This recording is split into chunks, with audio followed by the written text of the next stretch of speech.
सुबह के करीब 5 बजे मोहन अपने कमरे में सुकून की नींद सो रहा होता है, लेकिन तभी अचानक उसे बर्तनों के गिरने की आवाजें लगातार आने लगती हैं, जिससे उसकी नींद खुल जाती है। ये बर्तनों से युद्ध कौन लड़ रहा है? गरिमा, बाथरूम में हो क्या? लगता है घर में चूहे बिल्ली घुस आए हैं। गरिमा, गरिमा तो यहाँ नहीं है, बाहर जाकर देखता हूँ। मोहन अपनी आंखें मिलमिलाते हुए बाहर आता है और देखता है कि उसकी पत्नी गरिमा अपनी देवरानी ज्योति से लड़ रही होती है। दोनों एक दूसरे पर बर्तन फेंक रही होती हैं। ये रहा तेरा पसंदीदा कप प्लेट का सेट। इतना कहकर गरिमा अपने हाथों से कप प्लेट छोड़ देती है और वो जमीन पे गिरकर टूट जाते हैं, जिससे ज्योति को बहुत गुस्सा आता है। भाभी, ये कप प्लेट का सेट मुझे मेरे भैया ने गिफ्ट दिया था, आपने अच्छा नहीं किया। वैसे ये वही कढ़ाई है ना जिसमें आप सासू माँ को उनकी पसंदीदा शाही पनीर बनाकर खिलाती हो? इतना कहकर ज्योति वो कढ़ाई पूरी ताकत के साथ जमीन पर पटक देती है। ज्योति, तू कितनी मासूम है, ये कढ़ाई लोहे की है, टूटने वाली नहीं है। इतने में बीच में गरिमा का पति मोहन कूद पड़ता है और कढ़ाई उठाकर गरिमा को दिखाते हुए कहता है, तुम्हारी कढ़ाई पिचक गई है, ये देखो, इसमें छेद भी हो गया है। इस घर में एक ही कढ़ाई थी, उसका भी तूने सत्यानाश कर डाला ज्योति। अब मैं तुझे नहीं छोड़ूंगी। अरे छोड़ो तुम लोग एक दूसरे को, देवरानी जेठानी होकर इस तरह से लड़ती हो। रोहन, माँ जल्दी बाहर आओ। तू मेरी कढ़ाई वापस कर, वरना आज मैं तुझे छोड़ूंगी नहीं। आप मेरे टूटे हुए कप प्लेट का सेट वापस करो जो मेरे भैया ने गिफ्ट दिया था, वरना मैं आपको नहीं छोड़ूंगी। इतने में वहां पर मोहन का छोटा भाई रोहन और उसकी माँ आ जाती है। दोनों देवरानी जेठानी अपनी सासू माँ से शिकायत करते हैं, तुम लोग जब देखो तब बर्तनों को लेकर लड़ती रहती हो, मोहल्ले वाले क्या सोचेंगे? हाँ ज्योति, तुम चलो मेरे साथ, सुबह के 5 बज रहे हैं और तुम हो कि भाभी से फालतू में लड़ रही हो। रोहन अपनी पत्नी ज्योति का हाथ पकड़कर अपने कमरे में लेकर चला जाता है। ज्योति, तुम भाभी से बर्तनों को लेकर महाभारत क्यों किया करती हो? मैं कोई महाभारत नहीं करती, वही शुरुआत करती है हमेशा। उन्होंने मेरे भैया का दिया हुआ गिफ्ट तोड़ दिया, मैं इसका बदला तो उनसे लेकर रहूंगी। उस दिन बिना नाश्ता किए मोहन और रोहन ऑफिस चले जाते हैं। उन दोनों की माँ बहुत परेशान हो जाती है और अकेले में अपनी बड़ी बहू गरिमा से बात करती है। बहू, तू इस घर की बड़ी बहू है और समझदार भी। आज मोहन और रोहन बिना चाय पिए ऑफिस चले गए, इसीलिए शाम को जब वो दोनों वापस आए तब उन दोनों के फेवरेट छोले भटूरे बनाते हैं हम लोग। इतने में वहां पर छोटी बहू ज्योति भी आ जाती है। ये सही है माँ जी, सारा प्लान अपनी बड़ी बहू के साथ ही कर लो आप, मुझसे तो सलाह लेने की जरूरत है नहीं। ऐसा नहीं है बहू, आज गरिमा खाना बनाएगी और तू हम सबके लिए खाना सर्व करेगी, मंजूर है तुझे? ज्योति कुछ सोचती है और फिर मान जाती है, क्योंकि उसके दिमाग में कुछ खुराफात चलने लगता है। ठीक है माँ जी, जैसा आप कहें। शाम होते ही खाने की तैयारी शुरू हो जाती है। गरिमा और उसकी सासू माँ मिलकर छोले भटूरे बनाते हैं। शाम को दोनों बेटे घर आ जाते हैं और घर के बाहर ही दोनों आपस में कुछ बातें करने लगते हैं। रोहन, शुक्र है घर से बर्तनों की आवाजें नहीं आ रही, चल अंदर चलते हैं। दोनों भाई घर के अंदर आ जाते हैं। बच्चों, तुम दोनों फ्रेश हो जाओ, आज हमने तुम्हारे फेवरेट छोले भटूरे बनाए हैं। अरे वाह, आज छोले भटूरे बने, आज तो मजा ही आ जाएगा। अब जैसा कि तय हुआ था, ज्योति खाना सर्व करेगी, इसलिए खाने की टेबल पर घर के सभी लोग आकर बैठ जाते हैं और ज्योति किचन में ही खाना सर्व करने की तैयारी करने लगती है। भाभी ने मेरे कप प्लेट का सेट तोड़ दिया था ना, ये महंगे बर्तन भी भाभी के मायके से आए। संगमरमर जैसे दिखने वाले बर्तनों में सर्व करूंगी, छोले भटूरे के दाग चाह कर भी नहीं मिट पाएंगे और मेरा बदला पूरा हो जाएगा। अरे क्या हुआ ज्योति, जल्दी से आओ ना, पेट में चूहे उछल रहे हैं। हाँ, आ रही हूँ। ज्योति खाना लेकर आती है और सभी को खाना परोस देती है। सब लोग खाना खाने लगते हैं, लेकिन तभी अचानक गरिमा की नजर बर्तनों पर जाती है और वो समझ जाती है कि वो बर्तन उसके मायके वाले हैं। माँ जी, देख रही हैं आप, ये बर्तन तो वही है ना जो मेरे मायके से आए थे, बिल्कुल संगमरमर की तरह चमकते हैं ये बर्तन। इन बर्तनों में सिर्फ खीर खाते हैं और कुछ नहीं। अरे भाभी, बर्तन तो खाने के लिए होते हैं ना, खाने के बाद बर्तन मैं धो दूंगी, नो प्रॉब्लम। गरिमा, सबको खाना खा लेने दो, फिर आपस में खूब लड़ लेना। अरे कमबख्त, छोले भटूरे के दाग इस संगमरमर जैसे बर्तनों से कभी नहीं जाएंगे। बहू, तू गुस्सा मत कर, तूने ज्योति के मायके से आए बर्तनों को तोड़ दिया था, उसका बदला पूरा हो गया। चुपचाप बैठकर खाना खाओ, बर्तन दोबारा आ जाएंगे। रात के करीब 12 बजे गरिमा उन दाग लगे बर्तनों को देखकर रोने लगती है। कौन कमबख्त कहता है कि दाग अच्छे होते हैं? मेरे मायके की निशानी को बर्बाद कर दिया ज्योति ने, फेंक देती हुई ने। गरिमा वो सारे बर्तन उठाकर रोती हुई छत पर चली जाती है और छत से सारे बर्तन एक एक करके बाहर फेंक देती है, जिससे सारे बर्तन चकनाचूर हो जाते हैं। तभी सासू माँ आवाज सुनकर छत पर आ जाती हैं। ये तू क्या कर रही है बहू? अरे दाग धब्बे नहीं गए तो क्या हुआ? अपने मायके की निशानियां कोई ऐसे तोड़ता है क्या? माँ जी, मैं आपकी वजह से चुप रहती हूँ, वरना इन बर्तनों की जगह मैं इस ज्योति का मुंह तोड़ दूं। मुझे लगता है अब कोई ना कोई फैसला करना ही होगा, वरना ये बर्तन एक दिन हमारे घर को बर्बाद कर डालेंगे। अगले दिन सासू माँ सबको अपने कमरे में बुलाती हैं। तुम दोनों देवरानी जेठानी हमेशा अपने अपने बर्तनों को लेकर लड़ाई झगड़ा किया करती हो। पड़ोसी भी शिकायत करते हैं मुझसे, तो आज से मैं तुम दोनों के बर्तनों का बंटवारा करती हूँ। गरिमा, आज से तुम अपने बर्तनों में अलग खाना बनाओगी और ज्योति तुम अपने बर्तनों में अलग। और रही मेरी बात, तो मैं एक दिन गरिमा के हाथ का खाना खाऊंगी और दूसरे दिन ज्योति के हाथ का। एक रात ज्योति अकेले किचन में खाना बना रही होती है। इससे अच्छा तो पहले ही था, हर काम में भाभी मेरी मदद कर दिया करती थी, अब सब कुछ अकेले ही करना पड़ता है। इतने में किचन में गरिमा आ जाती है। ज्योति, तू 1 घंटे से किचन में क्या कर रही है? जल्दी से काम खत्म कर, मुझे भी खाना बनाना है। आज मोहन के कुछ दोस्त आने वाले हैं। भाभी, मेरे हाथों में मशीन नहीं लगी हुई है, देख रही है ना खाना बना रही हूँ, डांस तो नहीं कर रही हूँ।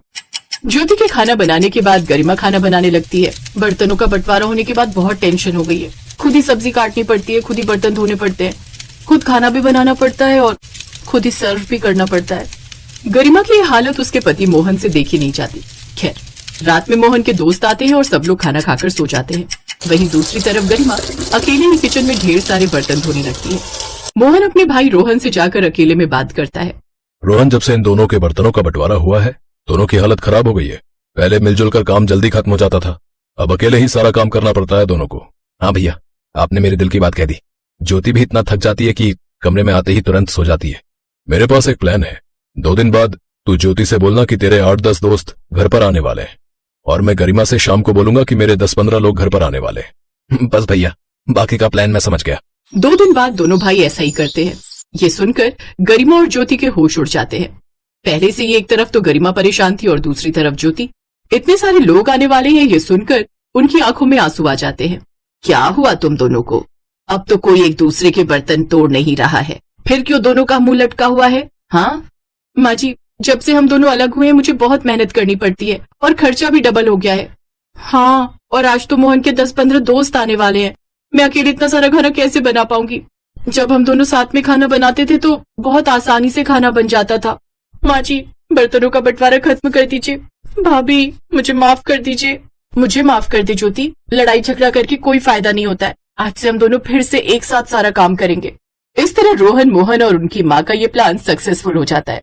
दोनों देवरानी जेठानी एक बार फिर से एक साथ मिलकर खाना बनाने लगती हैं और फिर कभी लड़ाई नहीं करती और सभी खुशी खुशी रहने लगते हैं। उषा देवी की 2 बहुएं नीलम और कविता। बड़ी बहू नीलम के 2 बच्चे थे और छोटी बहू कविता की शादी को 1 साल होने वाला था। नीलम बड़ी थी, इसलिए अपनी आदत के हिसाब से हर जगह अपना रुतबा दिखाने की उसकी आदत थी। वो कविता को आगे बढ़ने ही नहीं देती थी। कविता, रोटियां भी रहने दो, मैंने बाहर वेज बिरयानी सबको सर्व की है।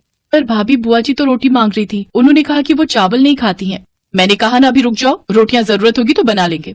भाई दूज का त्योहार था, घर में सब मेहमान आए हुए थे, इसलिए उषा देवी की दोनों बहुएं रसोई में दोपहर का खाना बना रही थी। नीलम ने वेजिटेबल बिरयानी बनाई थी और वो सबके सामने अपनी उसी बिरयानी के गुण गा रही थी, जैसे कि अपने मुंह में या मिट्ठू बनने वाली बात हो।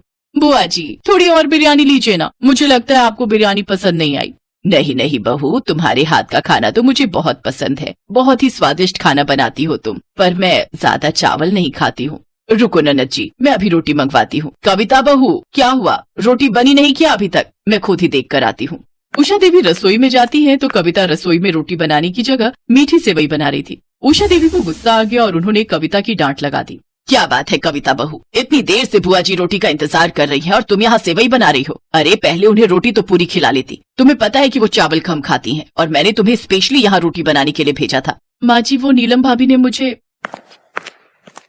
कविता, तुम रहने दो, मैं रोटियां सेक देती हूँ। माँ जी आप बाहर जाओ, मैं जल्दी जल्दी रोटी सेक कर लाती हूँ। पहली बार कविता को एहसास हुआ कि नीलम उसके साथ सही नहीं कर रही है। उस दिन उसने ठान लिया कि वो देवरानी है तो क्या हुआ, पर इस तरह से जेठानी का गलत व्यवहार भी तो वो सहन नहीं कर सकती ना। अब वो चौकन्ना रहने लगी। जब भी नीलम अपने आप को आगे करती तो कविता भी पीछे नहीं हटती, पर वो इस बात का जरूर ध्यान रखती थी कि नीलम उसकी जेठानी है तो उसका मान सम्मान भी बना रहे। एक दिन उषा देवी की बहन और बेटी उन सबके साथ बाजार गई। उषा देवी की बहन की लड़की किरण की शादी थी तो वो सब उसी की शादी की शॉपिंग के लिए गई हुई थी। मौसी जी, ये लहंगा किरण पर बहुत अच्छा लगेगा। क्यों किरण? नीलम भाभी, कविता भाभी जो प्याजी कलर का लहंगा दिखा रही है वो भी बहुत अच्छा है। आजकल प्याजी रंग बहुत इन है, मैंने बहुत सारी एक्ट्रेस को देखा है, वो आजकल इसी कलर के लहंगे अपनी शादी में पहन रही हैं। इसमें फोटोग्राफ्स बहुत अच्छे आते हैं। एक काम करना किरण, तुम दामाद जी के भी सेम कपड़े ही बनाना, बहुत सुंदर लगेंगे। और वो जो मैंने पार्लर वाली तुम्हें बताई है ना, वो इतना सुंदर मेकअप करती है ना कि तुम बहुत सुंदर लगने वाली हो। सच कविता भाभी, आपने तो मेरी शादी की बहुत ही बढ़िया शॉपिंग करवा दी है। अरे भाभिया होती ही इसीलिए हैं कि अपनी ननद का ख्याल रख सके। सच कविता, तुम्हारी चॉइस बहुत अच्छी है। अरे रितु, ये आजकल के बच्चे हैं ना, तो ये हमसे ज्यादा जानते हैं। कविता भाभी, आप सामने मेरे साथ उस शॉप पर चलना, मुझे वहाँ से अपनी जीन्स के साथ अच्छा सा टॉप भी लेना है। मुझे धीरज ने बोला था कि अगर हम हनीमून पर जाते हैं तो जीन्स भी आप समझ रहे हो ना भाभी? मैं सब समझ रही हूँ किरण, बहुत अच्छा लगता है ये सब शॉपिंग करना, खट्टी मीठी यादें बन जाती हैं। नीलम बुरी तरह से चिढ़ चुकी थी क्योंकि सब कविता को ही महत्व दे रहे थे। तभी नीलम का बेटा आइसक्रीम की जिद करने लगता है। मम्मी मुझे आइसक्रीम लेनी है। Mummy mummy. नहीं लेनी आइसक्रीम, मैंने कहा नहीं लेनी। क्या बात है बहू, बिट्टू को क्यों मार रही हो? किस बात का गुस्सा है? पता नहीं रितु, इसे आजकल क्या होता जा रहा है, जब देखो गुस्से में भरी रहती है। बहू थोड़ा लिहाज करो, ये बाजार है, हम किसी की दुकान पर बैठे हैं। अरे बहू छोड़ो, भी बच्चा है, कोई बात नहीं। आओ देखो जरा, मेरे लिए भी एक साड़ी पसंद कर लो। लाओ, गुड़िया को मेरी गोदी में दे दो। नीलम गुड़िया को अपनी सास की गोदी में दे देती है। वो लोग साड़ी देखने लगते हैं। कुछ देर बाद जब कविता किरण के साथ वापस लौटती है तो उस समय सबका ध्यान बिट्टू की तरफ जाता है। बिट्टू वहाँ नहीं था। बिट्टू, बिट्टू कहाँ गया? बिट्टू, कविता, किरण, तुम दोनों ने बिट्टू को देखा दुकान से बाहर कहीं जाते हुए? नहीं भाभी, दुकान के बाहर तो हमें बिट्टू कहीं नहीं दिखा। रुको मैं देखती हूँ, क्या पता बाहर खड़ा हुआ हो। सब लोग बिट्टू को ढूंढने लगते हैं पर बिट्टू कहीं भी दिखाई नहीं देता। नीलम के साथ साथ सबका रो रो कर बुरा हाल था। तभी कविता के मोबाइल पर एक अननोन नंबर से फोन आता है। हेलो, कौन? चाची मैं बोल रहा हूँ। बिट्टू, चाची मैं अंकल के साथ खड़ा हूँ। अंकल के साथ? बेटा अंकल को फोन दो। जी आपका भतीजा मेरे पास ही खड़ा है, वो बिल्कुल सेफ है, आप इस जगह पहुँच जाइए। सब लोग घबराकर उस जगह पर पहुंचते हैं जहां बिट्टू उस आदमी के साथ खड़ा था। बिट्टू, मेरा बच्चा, तू ठीक तो है ना?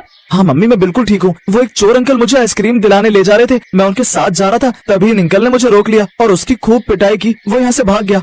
जी आपका बेटा बिट्टू बिल्कुल ठीक है, वो बदमाश भाग गया, वो तो मेरी नजर पड़ गई और मैंने उसे पकड़ लिया। आपका बेटा बहुत समझदार है, इसे बाकी फोन नंबर तो याद नहीं थे पर अपनी चाची का नंबर याद था, इसलिए मैंने तुरंत इनके नंबर पर फोन मिलाया। आपका बहुत बहुत शुक्रिया बेटा। सब लोग बिट्टू को लेकर घर आ जाते हैं। नीलम को सारी बात समझ में आ जाती है। कुछ दिन पहले ही बिट्टू कविता के साथ बैठा था तो कविता उसे अपना मोबाइल नंबर याद करवा रही थी और बिट्टू को इसमें बहुत मजा आ रहा था। बिट्टू नीलम के फोन से कविता के नंबर पर बार बार डायलिंग कर रहा था। मजाक मजाक में ही सही, पर बिट्टू को इसी बहाने अपनी चाची कविता का नंबर याद हो गया था। ये क्या खेल बना रखा है कविता? पढ़ने वाला बच्चा है, तुम इसे मोबाइल की आदत डाल रही हो। चलो बिट्टू, पढ़ाई करनी है। नीलम को सब कुछ याद आ जाता है और वो बहुत शर्मिंदा होती है। उसकी आंखों में आंसू थे। आई एम सॉरी कविता, मुझे माफ कर दो, मैंने तुम्हें समझने में बहुत बड़ी गलती की। तुम सचमुच सबका कितना ख्याल रखती हो। भाभी, आप सबका ख्याल रखना तो मेरा फर्ज है और आप सब भी तो कितने अच्छे हो, मेरी इतनी केयर करते हो। मम्मी भूख लगी है बहुत जोरों की। शाम हो रही है, सब लोग घर आने वाले होंगे, जल्दी से खाना बना लो। मेरे राज दुलारी गुड्डे को भी भूख लगी है। भाभी, मैं सोच रही थी आप जल्दी से दाल चावल रेडी कर लो, मैं गरम गरम रोटी सेक लेती हूँ, फिर हम सब मिलकर आज एक साथ खाना खाएंगे। मौसी जी, किरण, आप सब भी खाना खाकर ही जाना। हाँ बहू, बहुत जोरों की भूख लगी है। नीलम, जल्दी से दाल चावल बना लो। और कविता, एक काम कर बहू, रोटी के साथ साथ ना वो जो तूने लाल मिर्च का अचार डाला है ना, वो जरूर खिलाना, वो बहुत ही टेस्टी बनाया है तुमने। हाँ बहू, जल्दी से अब तुम दोनों खाना बना लो।